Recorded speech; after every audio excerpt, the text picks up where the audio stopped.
For 15 years I believed my father was dead. He was a ghost, a memory of a boating accident that shattered my family and forced me to become a man overnight. I rebuilt my life from the ashes he left behind, forging a career in the one thing that could give me control: forensic accounting. Then, I got an email. He's alive, and he needs my help. He has a new family, a new life, and a story about why he had to disappear. But as I started my own secret financial crime investigation into the man who betrayed us, I uncovered a truth far more sinister than I could have ever imagined. His reappearance isn't a plea for forgiveness. It's a desperate attempt to make me an accomplice to his ultimate crime. To understand the devastating choice I gave him, you have to listen to the whole story. If you enjoyed this video or found it helpful, go ahead and give it a like. It really helps me out. And if you haven't already, hit that subscribe button so you don't miss any future videos. Thanks a bunch. The first lie he ever told me was that he loved my mother.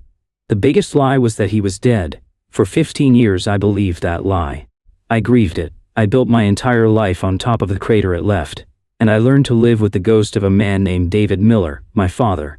Then, 2 weeks ago, that ghost sent me an email. The subject line was just my name, Liam. The sender was a cryptic address, sunche77@protonmail.com. I almost deleted it, assuming it was just another phishing attempt. But something made me pause, a cold little prickle on the back of my neck. I opened it. The email was short. Liam, I don't know if this will reach you. I don't even know if you'll believe me. It's your father. I'm alive. I know you have a million questions, and I promise I can explain everything. I had to do what I did to protect you and your mother. I never stopped loving you. I'm in trouble, son. I need your help. Please, call me. It was followed by a phone number with an Oregon area code. We'd lived our whole lives in a quiet, leafy suburb outside of Austin, Texas. I felt the air leave my lungs in a single silent gasp. My hands started shaking, not violently, but with a deep internal tremor, like the whole foundation of my reality was cracking. I read it again and again. My father, alive. It felt like a sick joke, a cruel prank designed by the universe specifically for me. My father was the sun. That's how everyone described him. He had this radiant, almost overwhelming charisma. When he walked into a room, he didn't just enter it, he conquered it. He'd flash a 1,000-watt smile, tell a story that had everyone hanging on his every word, and make you feel like you were the only person in the world. As a kid, I worshipped him.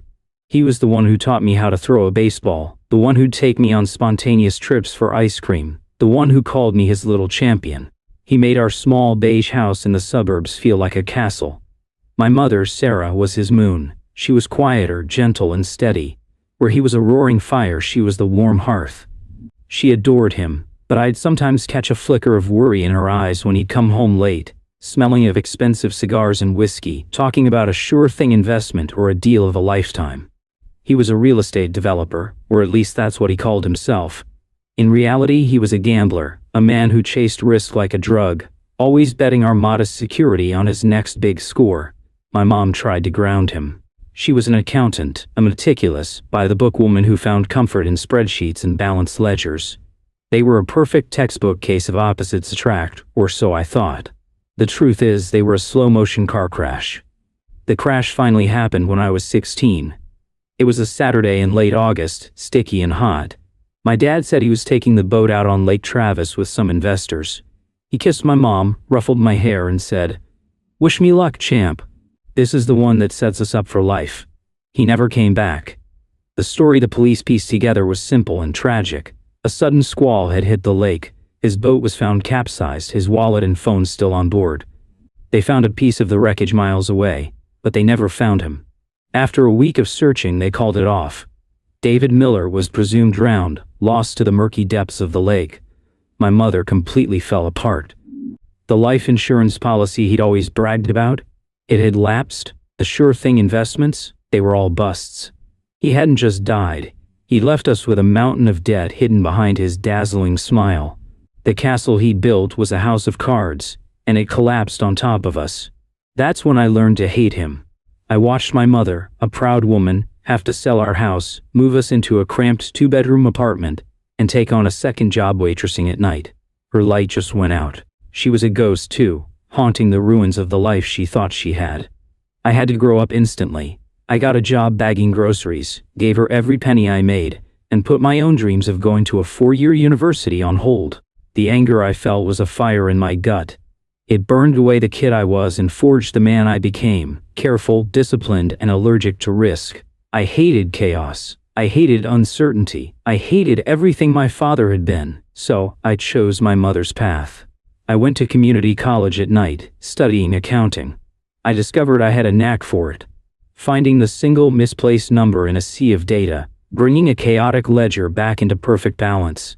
It was the only thing that made me feel like I had any control. I eventually got my degree, then my CPA license, and then I found my true calling. Forensic accounting. I hunted for ghosts in the numbers. I tracked down hidden assets, uncovered elaborate fraud schemes, and exposed the lies people tried to bury in shell corporations and offshore accounts. I was good at it. I was a bloodhound. I could smell a lie from a mile away. I started my own small firm in Austin, Miller Accounting. I kept the name as a private, bitter irony. By the time I was 31, I was successful. I'd bought my mom a small, comfortable house near mine. I'd given her the stability he had stolen. We never talked about him. His name was a forbidden word, a locked door in our lives. And now, here was this email, a key to that locked door. My first instinct was to call my mother, but I stopped myself. What would I even say? Hey Mom, you know how you spent a decade grieving your dead husband? Well, turns out he was just an asshole on a 15-year vacation. I couldn't do that to her, not yet. My second instinct, the one honed by years of professional skepticism, took over. I needed to verify this. I looked at the Oregon phone number. I ran a reverse lookup through one of the databases I use for work. It was a burner phone, a prepaid track and trace dead end. Of course it was. My father never did anything in the open. I sat there for an hour, the screen glowing in my dark office, my heart a frantic drum against my ribs. Part of me, a stupid 16-year-old part I thought I'd buried, wanted it to be true. It wanted the explanations. It wanted a reason for the wreckage he'd left behind. The other part of me, the forensic accountant, the man I had become, knew this was just another sure thing, and I was about to be the mark. Against my better judgment, I decided to play his game. I needed to know. I picked up my phone, my thumb hovering over the call button. I wasn't Liam Miller, the grieving son, anymore. I was Liam Miller, the forensic accountant. And this was my first audit of the ghost. I called the number. It rang 3 times, then a voice answered. A voice I hadn't heard in 15 years, but one that was seared into my memory. It was older, a little gravelly, but it was him. Liam? He said, his voice thick with a staged, syrupy emotion. Son, is that you? Who is this? I asked, my own voice flat and cold. I wouldn't give him an inch. There was a pause. It's me. It's your dad. He let out a shaky, rehearsed-sounding sigh. God, I knew you wouldn't believe me. I don't blame you. But you have to listen. I can explain everything. I did it all for you, for your mother. There it was, the gaslighting. The preemptive strike to reframe his abandonment as some noble sacrifice. It was so transparent, so perfectly in character, that it was almost comforting. This was the man I remembered. You have 5 minutes, I said, my voice like ice. And so, he began to spin his tale. He told me he hadn't been on the boat with investors. He'd been meeting with loan sharks. He said he'd gotten in over his head trying to fund a big real estate project, a project that would have made us rich. But the men he was dealing with, they were dangerous. They'd threatened him. They'd threatened to come after me and my mom. So he concocted the plan. Faking his death was the only way to get them off his trail, to make sure we were safe. I had to cut myself off completely, son, he said, his voice cracking. It was the hardest thing I've ever done. Watching you from afar, seeing you grow up without me, it killed me every single day, but I knew you were safe. That's all that mattered. I listened, my knuckles white as I gripped my phone. Every word was a carefully crafted lie, designed to appeal to the 16-year-old boy who wanted his father to be a hero, not a coward. He was painting himself as a martyr. Then came the second act. He told me he'd moved to Portland, Oregon, started over with a new name, Markham, of all things, and built a new life. He'd met a woman, a widow named Claire. They'd gotten married. He even had a stepdaughter. He was a contractor running a small but successful business. It was a picture of quiet domestic redemption, and then, the hook, the reason for the call. "Things have gotten complicated, Liam," he said, his voice dropping to a conspiratorial whisper. "Claire, my wife, she's sick, very sick. The medical bills they're astronomical. My business took a bad hit last year. I'm about to lose everything. The house, everything. I wouldn't ask if it wasn't a matter of life and death. I have nowhere else to turn. I saw online. I saw you'd done so well for yourself. Your own firm. I'm so proud of you, son. So proud. I just need a loan. To get us through this. I'll pay you back every cent, I swear on my life." He finally fell silent. The silence stretched, thick with expectation. He was waiting for me to break, for the son to override the accountant. He was waiting for me to say how much. I leaned back in my chair, a strange cold calm settling over me. The emotional turmoil was gone, replaced by a razor-sharp focus. This wasn't a family reunion. This was a professional engagement. He just presented me with a case file, and it was full of holes, dangerous men, a new life, a sick wife. It was all too neat, too cinematic. "Send me your financials," I said, my voice devoid of any emotion. He was thrown. "My... what?" "Your financials," I repeated. "Your business P&L statements for the last 3 years, your personal tax returns, your wife's medical bills. All of it. If you want a loan from me, I'm doing my due diligence. I'll need everything under your current name, Mark Markham." There was a long, stunned silence on the other end of the line. I could almost hear the gears turning in his head, the quick calculation of a con man realizing his Mark isn't as gullible as he'd hoped. "Liam, this is a family matter," he finally stammered. It's not a business transaction. You disappeared for 15 years and left my mother in debt," I said softly, letting the words hang in the air. "Everything between you and me is a business transaction. Send me the documents. I'll look them over. Then we can talk." I hung up before he could respond. I sat in my office for a long time, the quiet hum of my computer the only sound. The ghost had a name, Mark Markham. He lived in Portland, Oregon. He thought I was just a sentimental kid with a checkbook. He had no idea who I had become. He didn't know that he hadn't just called his son. He had called the one man on earth uniquely qualified to dig up every single one of his lies. The hunt was on. For the next week, I lived a double life. By day, I was Liam Miller, owner of Miller Accounting, poring over tax codes and asset trails for my clients.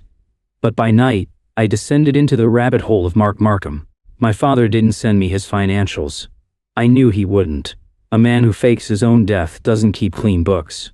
So, I started my own financial crime investigation, using every tool, every database, and every trick I had learned in my career. It began with the basics: public records, property deeds, business licenses. Mark Markham existed, at least on paper. He owned a small contracting business, Rose City Renovations, and a modest home in a Portland suburb, co-owned with a Claire Markham. So far, his story checked out. But a professional liar, a true narcissist, never builds his lies on nothing. He builds them on a foundation of half-truths, a scaffolding of plausibility that can withstand a casual glance. My job was to kick the foundations until the whole thing came crashing down. I started digging deeper, using proprietary software that scrapes the dark web and cross-references data points that aren't supposed to be connected. I wasn't just looking for Mark Markham, I was looking for the ghost of David Miller. The first crack appeared in his business. Rose City Renovations had a string of bad reviews online, all with a similar theme. Projects started with a huge upfront deposit and then abandoned, shoddy work, and a contractor who became impossible to reach. There were 2 lawsuits filed against him for breach of contract, both settled out of court for small amounts. This wasn't a successful business hit by hard times. This was a pattern of taking people's money and delivering little in return. It was a small-time grift. Next, I looked into Claire. I found her social media. Her profile painted a picture of a happy, healthy, middle-aged woman. There were recent photos of her hiking, gardening, and on vacation. She didn't look like someone battling a life-threatening illness with astronomical medical bills. I paid for a comprehensive background check.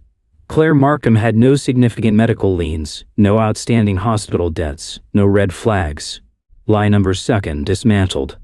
So if it wasn't for his business, and it wasn't for his wife, Why did he need the money, and why now? The answer, I knew, had to be connected to the reason he disappeared in the first place. His story about loan sharks was flimsy. Men like that don't just give up after 15 years because a guy falls off a boat. They go after the family. They would have come for my mother, but no one ever did. This is where my work became an obsession. I spent hours at night, my eyes burning from the screen, fueled by coffee and a cold, simmering rage. I started thinking like him. If I were David Miller, a man running from his past, what would I be most afraid of?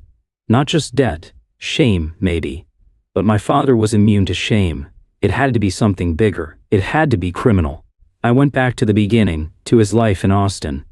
I pulled the old public records on his real estate deals. Most were dead ends, but one name kept popping up as a partner in a few failed LLCs, a man named Arthur Vance. A quick search showed that Arthur Vance was currently serving a 12-year sentence in federal prison. The charge? Running a multi-million-dollar Ponzi scheme that collapsed in 2008, about a year after my father died. My blood ran cold. I dove into the court documents from Vance's trial. It was a classic scheme. He promised investors huge returns on fraudulent real estate developments. He'd pay off early investors with money from new ones until the whole pyramid collapsed. The prosecution's case mentioned an unnamed partner who had vanished shortly before the scheme imploded. A charismatic frontman who had wooed the initial round of investors. A man who was presumed dead. It all clicked into place. The final horrifying piece of the puzzle. My father hadn't been running from loan sharks. He was running from the FBI. The dangerous men he was so afraid of weren't thugs, they were his victims. The middle-class families, the retirees who had invested their life savings with him and Arthur Vance. He hadn't faked his death to protect us. He'd faked it to save himself, leaving his partner to take the fall and his own family to drown in his wake. The final piece I needed was the why now. I cross-referenced the names of the victims from the Ponzi scheme with public records in the Pacific Northwest. And there it was. One of the biggest victims, a man who had lost over $500,000, had retired and moved to Salem, Oregon, just an hour south of Portland. 6 months ago, my father must have been spotted. He wasn't just a ghost anymore. He was a recognized fugitive. The clock was ticking. The money he needed from me wasn't for his wife. It was hush money. Or more likely, a plane ticket to a country with no extradition treaty. He was getting ready to run again? The fury I felt was clean and pure. It burned away the last vestiges of the confused son and left only the accountant, the arbiter of justice. He hadn't just lied to me. He had tried to make me an unwitting accomplice in his escape, using my success, a success I built from the rubble of his crimes, as his getaway fund. The sheer breathtaking narcissism of it was almost beautiful in its toxicity. He saw me not as his son, but as his final, untapped asset. I now had a choice. I could call the FBI, give them my file, and let them handle it. Or I could deliver the judgment myself.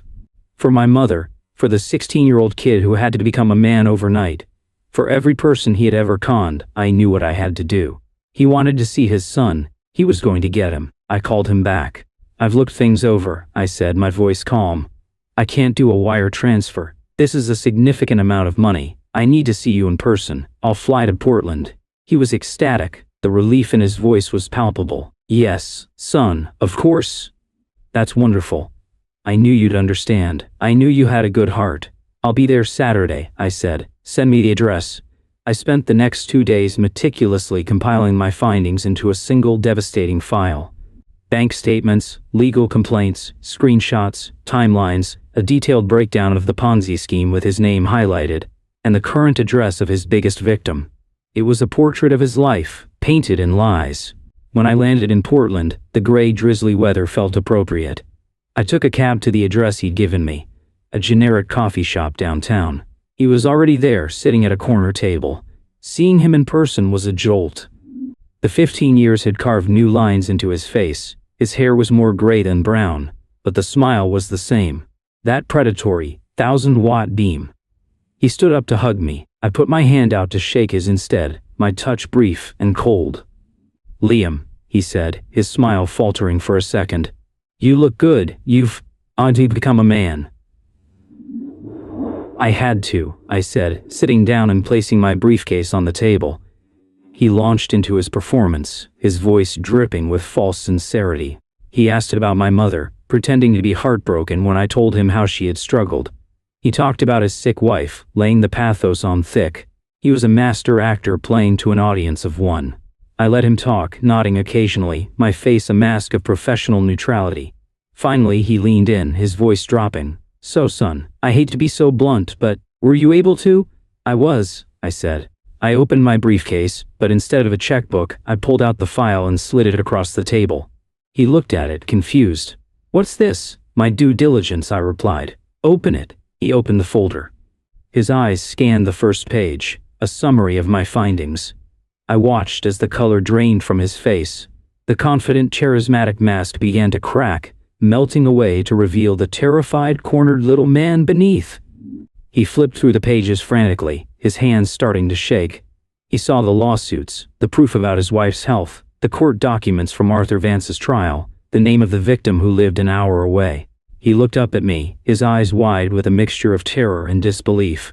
"How?" "It's what I do for a living," I said, my voice quiet but hard as steel. "I find ghosts in the numbers. And you, Dad, are the ghost I've been hunting my entire life." "Liam, you don't understand," he started, his voice a desperate rasp. "Oh, I understand perfectly," I interrupted. "I understand you're a thief and a con man. I understand you abandoned your family to escape prison. And I understand you came to me, not for a reunion but for an escape hatch. You wanted me to finance your next disappearance." I leaned forward, my eyes locked on his. "You didn't just want my money, you wanted to make me you.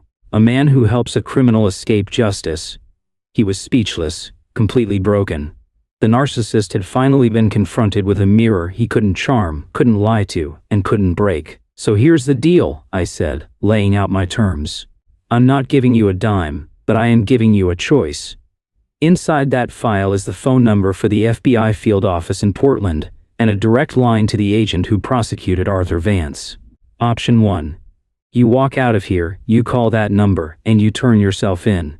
You confess to everything. Maybe, with cooperation, you get a lighter sentence." I paused, letting the weight of it sink in. Option 2. You don't. And I walk out of here. I make that call myself, and I also send a full copy of this file to every single victim from your scheme that I could find, starting with the one who lives in Salem. I will spend my own money to ensure they all have the evidence they need for a civil suit that will strip you of everything you have.